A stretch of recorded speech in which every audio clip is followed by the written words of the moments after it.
Hey everybody, welcome to Delegate Like a Boss, Part 2. I'm Maureen Doss, the virtual workhorse, the owner of the virtual workhorse team of big thinking, dependable virtual assistants that I outsource to and I delegate to all day long. So I love to talk about delegation. All right, so today we're digging into Part 2, which is how to delegate. Okay, so I see this all the time when even when my clients um, come in and get a virtual assistant, they're like, well, how do I do this best? And so, guys, we've created systems in our own business that I help implement into other small business owners' businesses too, to help them onboard people and to help them know how to work together and things like that. So, one of the things that they get now when we work together is how to delegate for success. Okay. Because now you have a VA. What do I do? Okay. So, let's go over here. I'm just going to share my screen.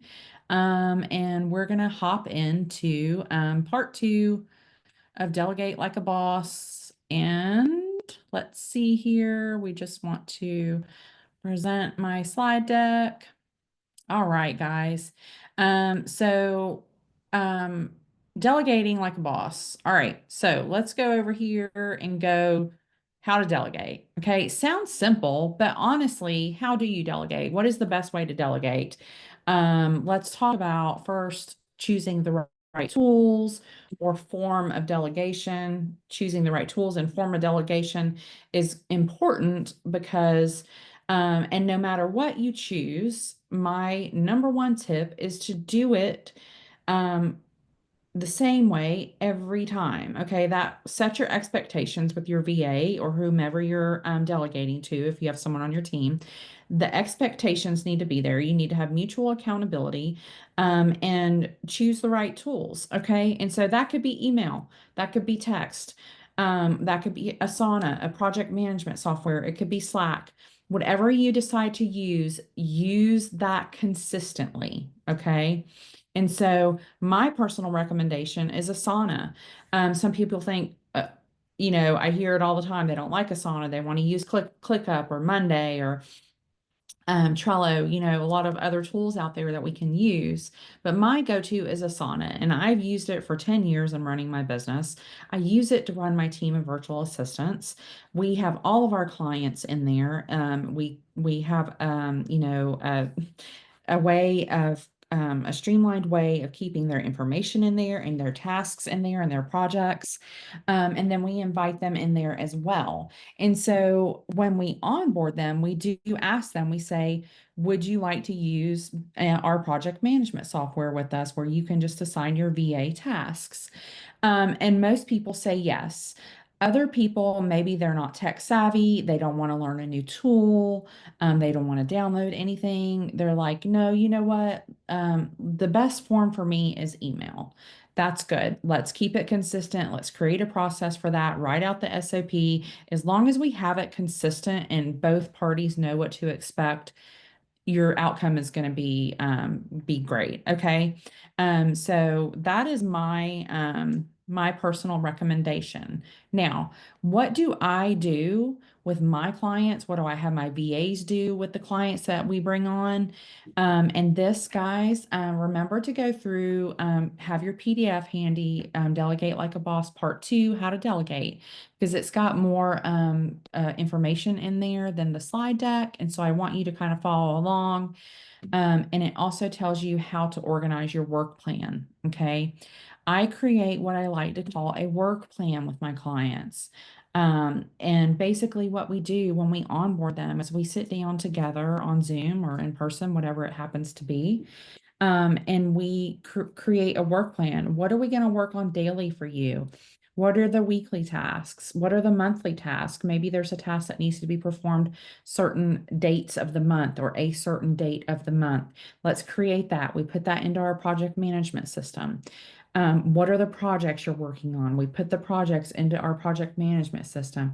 What are the end goals? What are the timelines for these projects? We go ahead and we create that work plan together. And that is how we set delegation up for success, guys.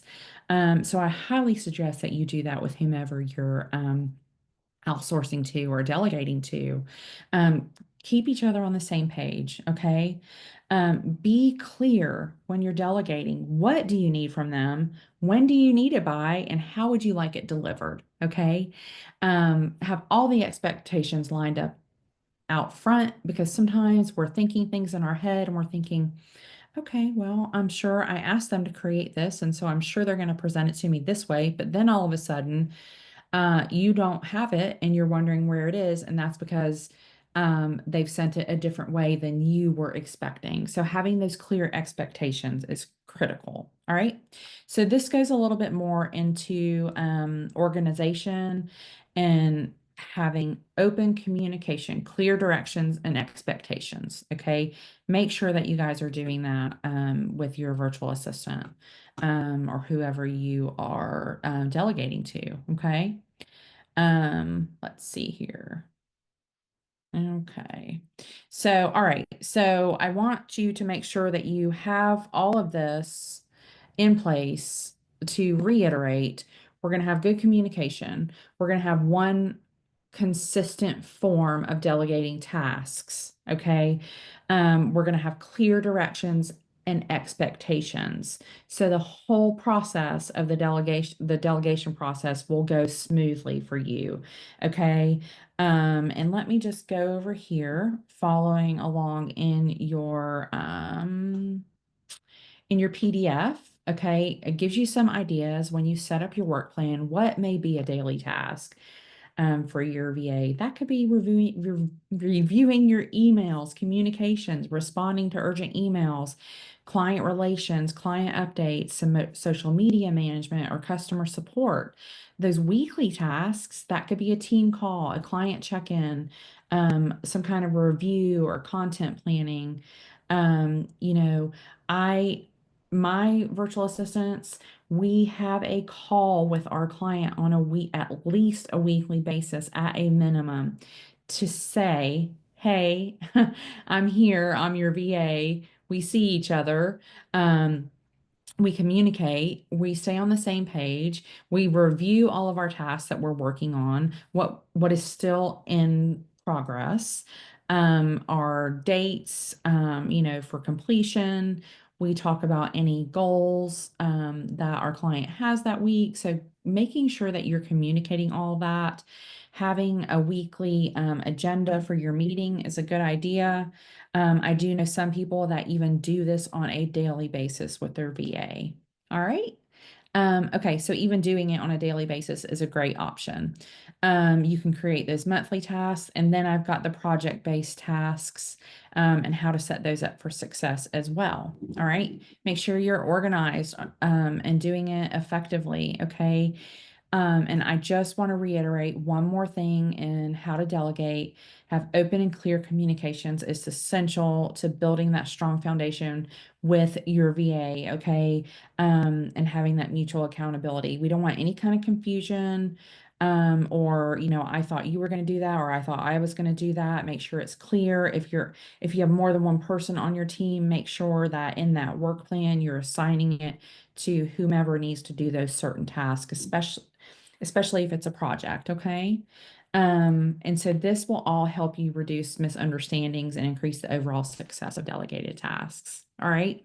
And so I want to thank you for coming to part 2 of Delegate Like a Boss.